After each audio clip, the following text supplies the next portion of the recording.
और हमारे बिहार में जो आज प्रलय का जो घंटी बज रहा है उसका कारण है जवाहरलाल नेहरू।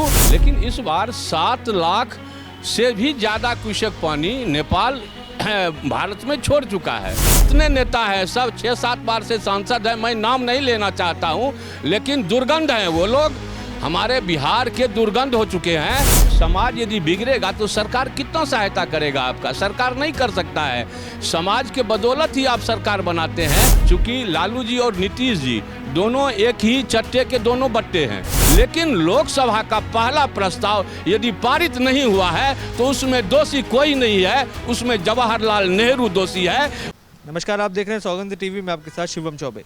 जिस तरीके से की तस्वीरें हम बिहार से देख रहे हैं, लगातार बाढ़ बनने के बाद भी लगातार बिहार में बाढ़ की समस्या जो है वो हर साल देखने को मिलती है। हर साल ये आश्वासन दिया जाता है सरकारों द्वारा कि हम इस पर काम करेंगे और बिहार को एक ऐसा राज्य बनाएंगे जो कि बहुत सुंदर होगा, समृद्ध होगा, प्रगतिशील होगा, पर देखने को हमेशा उल्टा ही मिलता है। अब इस बार भी बारिश के कारण नदियों का पानी बढ़ा, बिहार में बाढ़ आई, कई जगह लोगों को सामना करना पड़ा तकलीफ़ों का, कई मकान ढह गए, कई लोगों को जान की हानि भी हुई। अब इससे हमारे साथ बात करने के लिए सज्जन कुमार झा जी मौजूद हैं, वरिष्ठ संपादक हैं और ख़ुद बिहार से आते हैं। सर, बिहार से आते हैं, बिहारियों की समस्या कब निवारण होगा? हर साल बाढ़ आती है, नेता कहते हैं अगली बार ठीक कर देंगे, अगली बार फिर वही हो जाता है। देखिए, आज़ादी के बाद जब ऐसा हुआ तो पहले बांध, कोसी बांध नहीं बना हुआ था। कोसी बराज जो है बीरपुर में, वो काफ़ी 56 फाटक का बराज है और वो बहुत बड़ा बराज है, जिससे कि पानी 30 से 34 फाटक, 32 फाटक हमेशा सभी बार खुलते थे।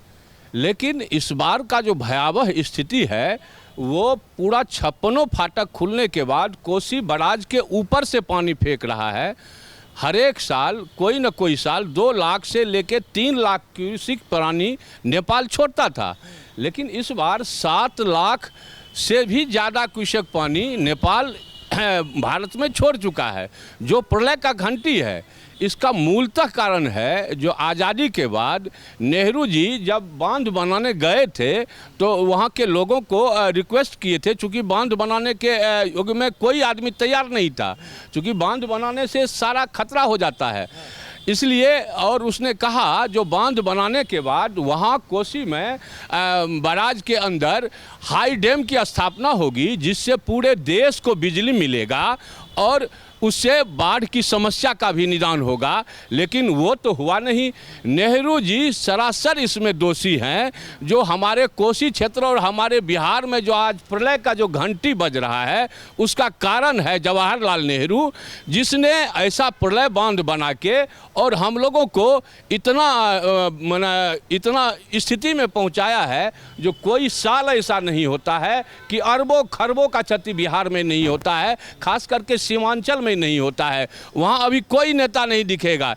एक नेता दिख रहा है, पप्पू यादव, जो लगातार वहाँ लोगों का सेवा देते आ रहा है, हमेशा सेवा करते आ रहा है। पिताजी का अकस्मात निधन हो जाने के बावजूद भी कोसी नदी में ऐसे प्रलयंकारी में पप्पू यादव को ही केवल देखा जाता है। और कितने नेता हैं, सब 6-7 बार से सांसद हैं, मैं नाम नहीं लेना चाहता हूं, लेकिन दुर्गंध हैं वो लोग, हमारे बिहार के दुर्गंध हो चुके हैं। चूँकि इस दुर्गंध को हटाना ही अब बिहार से बड़ा ज़रूरी हो गया है। चूँकि बिहार का भूमिका जो है बहुत गड़बड़ है, बहुत से हद गड़बड़ होते जा रहा है। चाचा भतीजे की भी जोड़ी है बिहार के अंदर जो इस समय राजनीति में सक्रिय हैं। एक तो पिताजी भी थे, वो तो मान लीजिए संन्यास ले लिया एक तरीके से, अब राजनीति में उतना दिखाई नहीं देते, पर चाचा भतीजा भी हैं, अलग अलग पार्टी से हैं। चलिए, बड़े बड़े नेता हैं वहाँ के, क्यों नहीं देखना चाहते, जनता के बीच जाना चाहते, क्यों उनकी समस्याओं का निवारण नहीं कर पा रहे हैं? इतने साल सत्ता भोगी है। देखिए, ये यदि बात आप कहते हैं तो ये सही बात है। जो आप 32 से 33 साल पीछे चले जाइए, बिहार की भूमिका में जो पहले रहा है, जो बिहार एक मॉडल हुआ करता था, वह लालू जी के रीजन में आके और गुंडा तत्व का जो हॉबी हुआ और सुशासन जंगल राज जो कायम हुआ, और उसी दिन से बिहार और यूपी में यादव जाति जो कि समाज का रक्षा करता था, लालू जी और मुलायम जी के बहकावे में आके यादव समाज ने अपना कुछ रास्ता बदला, जिसका कारण है जो 80 से 85% बिहार और यूपी के जेल में यादव के ही लड़के हैं, जो कि सरासर अन्याय है। यादव भाई को इस पर थोड़ा सा निगरानी देना पड़ेगा, क्योंकि समाज बिगड़ रहा है। समाज यदि बिगड़ता है तो उसे संभालना आपका काम है। समाज यदि बिगड़ेगा तो सरकार कितना सहायता करेगा आपका? सरकार नहीं कर सकता है। समाज के बदौलत ही आप सरकार बनाते हैं। इसलिए मैं चाहूँगा जो खास करके जो लोग अपने आप में थोड़ा सा परिवर्तन लाएं और इस दिशा में काम करें, जो बिहार का दिशा और दशा जो है वह सुदृढ़ हो। खास करके मैं नीतीश जी का बात करना चाह रहा हूं, क्योंकि लालू जी और नीतीश जी दोनों एक ही चट्टे के दोनों बट्टे हैं, कोई अंतर नहीं है। ये पेंडुलम होता है, कुर्सी पकड़ नेता हो गए हैं ये लोग। आप देखेंगे जो नीतीश कुमार जी पेशे से इंजीनियर हैं और 2 साल के अंदर 3 दर्जन से ज़्यादा पुल वहाँ गिर चुके हैं, जिससे अरबों का घाटा है बिहार को। तो इसमें सवाल किससे पूछा जाएगा? वो तो नीतीश कुमार से ही पूछा जाएगा, क्योंकि वो खुद वहाँ मुख्यमंत्री हैं और इतने दिन से रहने के बावजूद बिहार का जो दशा है और दिशा है वह काफ़ी गमगीन है। और बाढ़ की जो अभी समस्या आई है हमारे कोसी क्षेत्र में, वह अमूमन बहुत गड़बड़ है। और इसके लिए मैं ये मांग करना चाहूँगा, और भारत के प्रधानमंत्री भी सोचेंगे इस पर, जो कोसी में हाई डैम की स्थापना अतिशीघ्र कराने का कृपा की जाए, नहीं तो बिहार का जनता जो है ना आधा समूल नाश हो जाएगा।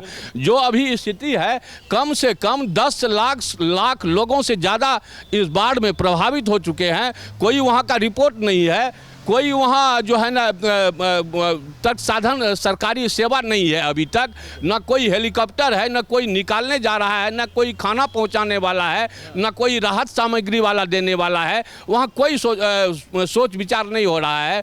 वो बाढ़ के स्थिति को देखते हुए नीतीश जी हमारे मुख्यमंत्री दिल्ली चले आए थे रविवार को। आप देखें जो दिल्ली में थे, उनको तो कोई मतलब नहीं है, मरे जनता जाए जनता। तो ऐसे जनता को यदि मरना छोड़ देंगे नीतीश कुमार जी, तो उनको क्या होगा कल की डेट में, वो खुद सोचेंगे। और मैं खास करके करबद्ध प्रार्थना करना चाहूँगा भारत के प्रधानमंत्री यशस्वी प्रधानमंत्री नरेंद्र मोदी जी से, जो ऐसी स्थिति, जो भयावह स्थिति है, जो नेहरू जी का कृपा के कारण है, और वह नेहरू जी के कृपा के कारण आज तक हाई डैम नहीं बना। खास करके लोकसभा का जो पहला प्रस्ताव था, लोकसभा का पहला प्रस्ताव था, जो सभी नदियों को एक समूह में जोड़ के और ऐसा क्रिया किया जाए जिससे कि कृषि निष्पादन क्षेत्र में भी संभव विकास हो सके और देश को भरपूर से भरपूर बिजली मिल सके और सभी दिन के लिए बाढ़ का समस्या का निदान हो सके। लेकिन लोकसभा का पहला प्रस्ताव यदि पारित नहीं हुआ है तो उसमें दोषी कोई नहीं है, उसमें जवाहरलाल नेहरू दोषी है। और हमारे यहाँ बांध बनाने के लिए जो दोषी यदि कोई है तो जवाहरलाल नेहरू है। और उसको देखिए, जो अभी जो प्रलय का जो घंटी बज रहा है, कहाँ है कांग्रेस का नेता, कहाँ है राहुल गांधी? कोई एक बार भी बयान नहीं देने के लिए आया।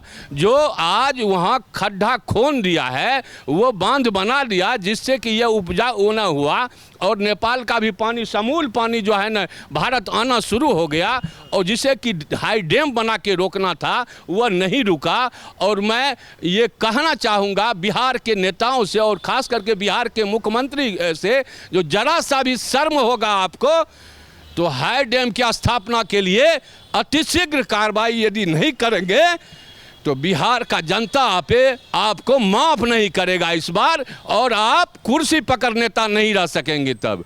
जय हिंद, जय भारत।